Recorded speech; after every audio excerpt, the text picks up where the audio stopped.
ஆட்சியில் பங்கு தருவதாக தாவேக தலைவர் விஜய் கூறியும் யாரும் அவருடன் செல்லவில்லை என ஜெயக்குமார் கூறியிருந்த நிலையில் ஜெயக்குமாருக்கு அதிமுகவில் சீட் கிடைக்கப் போவதில்லை என்றும் அவர் வேண்டுமானால் தங்கள் கட்சிக்கு வரலாம் எனவும் செங்கோட்டையன் பதிலடி கொடுத்துள்ளார்.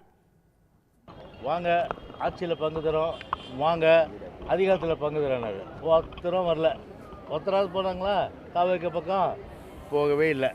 போகாதனுடைய விளைவு இப்போ ஆட்டை கட்சி மாட்டை கட்சி கடைசியில் மனுஷனை கிடைக்கிற கதையாக இப்போ எங்கள் பக்கம் திரும்பிக்கிறாரு. அதனால் எங்கள் பக்கம் திரும்பினா வீணாக வாங்கி கட்டிக்கிற ஒரு நிலைமை தான் நிச்சயமாக தாவேகாவுக்கும் திரு விஜய்க்கு ஏற்படும். முதல்ல அதை தெரிஞ்சுக்க. முதல்ல ஜெயக்குமார் வேண்டுமானால் நம்முடைய அணிக்கு வரலாம். அவருக்கு அங்கே சீட்டு கிடைப்பதில்லை, கிடைக்கப் போவதில்லை. அவர் மகனுக்கு மட்டும்தான் கிடைக்கும். ஆரங்கத்திலே பேசி கொண்டிருக்கிறார், அவ்வளவுதான்.